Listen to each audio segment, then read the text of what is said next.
Welcome dear parents and friends young and old to the showed off very Christmassy Grinchy type show.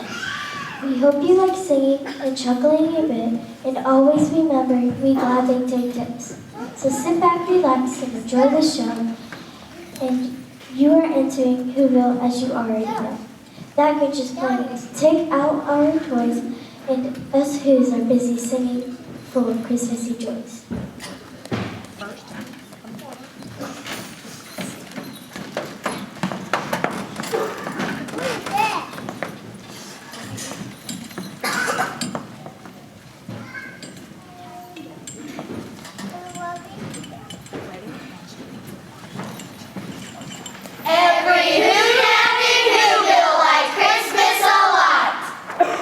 Grinch, who lived just north of Whoville, did not. The Grinch hated Christmas, the whole Christmas season. Now please don't ask why. No one quite knows the reason. It could be his head wasn't screwed on just right. It could be perhaps that his shoes were too tight. But I think the most likely reason of all may have been that his heart was 2 sizes too small. But whatever the reason, his heart or his shoes, he stood there on Christmas, hating the Whos, staring down from his cake with a sour, gritty frown at the warm-lighted window below their town. For he knew every Who down in Whoville, the deep were busy now hanging a mistletoe wreath, and they're hanging their stockings. Tomorrow is Christmas. It's practically here. Daintily grabbed with his Grinchy fingers, nervously jumping. I must find some way to stop Christmas from coming. For tomorrow he knew all the Who girls and boys would wake bright and early. They rushed for their toys and then... Oh, the noise, noise, noise, noise, noise. That's one thing he hated, the noise. Noise, noise, noise! And the Whos, young and old, would sit down to a feast, and they'd feast, and they'd feast. And they'd feast, feast, feast, feast. They would feast on Who pudding and rare Who roast beef, which was something the Grinch couldn't stand in the least. And then they'd do something he liked least of all. Every Who down in Whoville, the tall and the small, would stand close together with Christmas bells ringing. They'd stand hand in hand, and the Whos would start singing. And they'd sing, and they'd sing, and they'd sing, sing, sing, sing.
And the more the Grinch thought of this Who Christmas sing, the more the Grinch thought. I must stop this whole thing.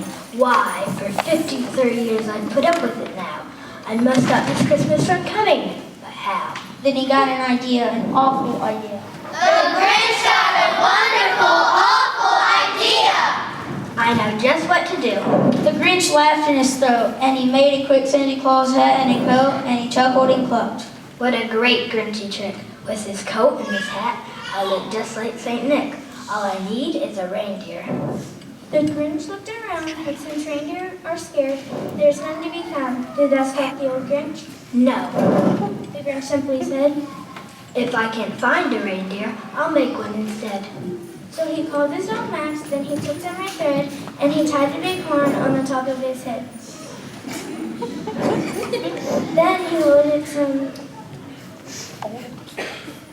Then he loaded some bags and some old empty sacks on a ramshackle sleigh, and he hitched up old Max. Then the Grinch said, Get out. and the sleigh started down toward the homes where the Who's lay snares in their town. All their windows were dark, quiet snow filled the air. All the Who's all dreaming sweet dreams without care. When he came to the first little house on the square, This is stop number 1. The old Grinchy paused, his hands on the roof, empty bags in his fist, then he slid down the chimney, a rather tight pitch, but if Santa could do it, then so could the Grinch. He got stuck on for a moment or two, then he stuck his head out of the fireplace too, for all the little Who stockings off on their run. These stockings He grinned. are the first things to go. Then he slithered and slipped with a smile almost unpleasant around the whole room, and he took every present. Popguns and bicycles, roller skates, drums, checkerboards, tricycles, popcorn, and plums. And he stuffed them in bags. Then the Grinch, very nimbly, stuffed all the bags one by one up the chimney. Then he slumped to the icebox. He took the Who's piece. he took the Who pudding. He took their best piece. He cleaned out the icebox as quick as a flash. Why, that Grinch even took their last can of Who hash. Then he stuffed all the food up the chimney with glee. And now, Grinned the Grinch. I will stuff up the tree.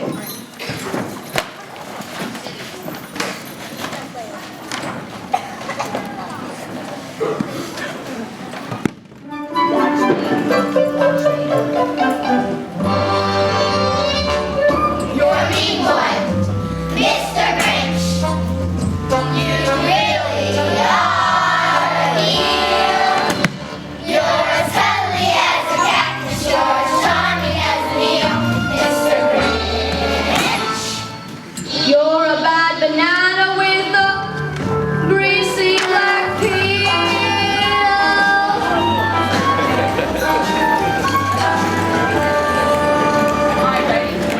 You're a monster, Mr. Grinch. Your heart's an empty hole. Your brain is full of spiders. You have garlic in your soul, Mr. Grinch. I wouldn't touch you with a 39.5-foot pole. You're a bad one, Mr. Grinch. You have termites in your spine.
you are as follows, and I quote, Stink! Stink! Stop!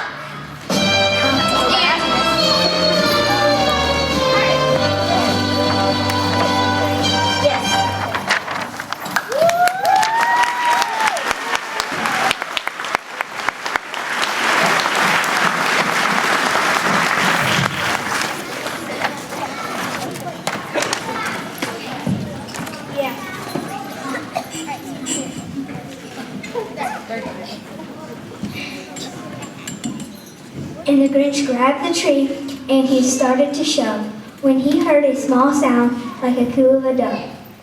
He turned around fast and he saw a small little Cindy Lou who was not more than 2. The Grinch had been caught by this tiny Who daughter who got her in a bed for a cold cup of water.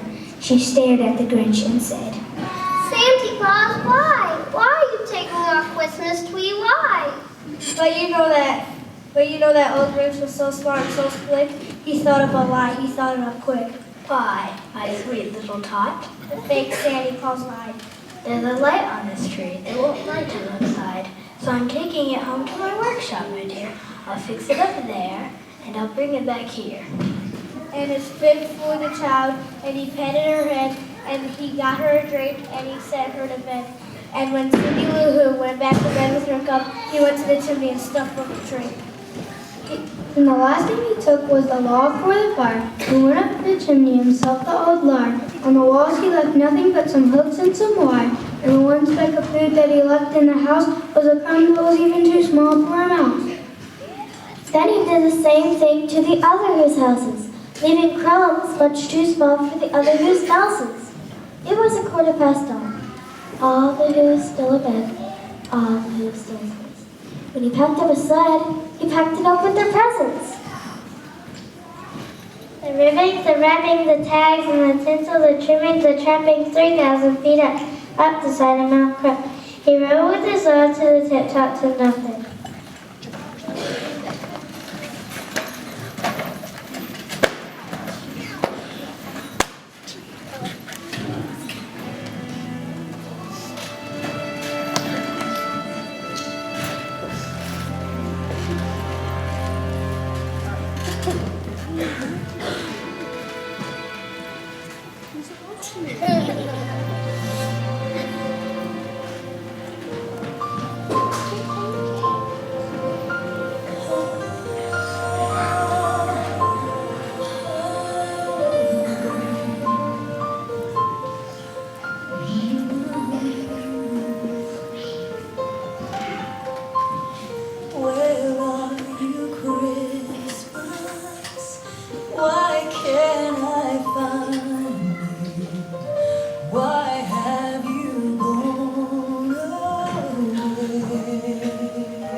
anxiously humming. They're finding out now that no Christmas is coming. They're just waking up, and they'll just what they'll do. Their mouths will hang open a minute or two, and then the Who's down in Whoville will all cry, boo-hoo. That's a noise Grinned the Grinch. that I simply must hear. So he paused, and the Grinch put his hand to his ear. He did hear a sound rising over the snow. It started in low, then it started to grow. But the sound wasn't sad, for this sound sounded merry. It couldn't be so, but it was merry. Very! He stared down at Whoville.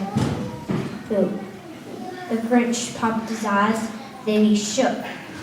What he saw was a shocking surprise. Every who down in Whoville, the tall and the small, was sitting without any presents at all. He hadn't stopped Christmas from coming. It came somehow or other. It came just the same, and the Grinch, his great feet, eyes cold in the snow, stood puzzling and puzzling. How could it be so? It came without ribbons. It came without tags. It came without packages, boxes, or bags.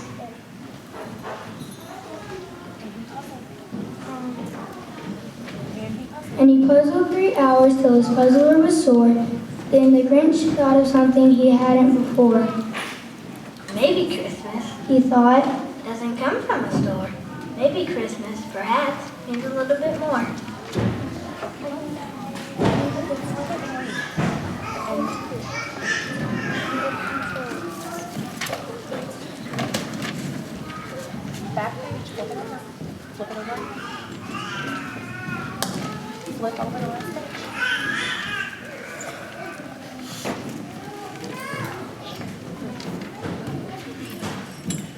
and what happened then? Well, in Whoville, they say that the Grinch's small heart grew 3 sizes that day, and the minute his heart didn't feel quite so tight, he whisked with his love through the bright morning light. And the Grinch brought back the toys and the food for the feast, and he himself, the Grinch, carved the roast feast.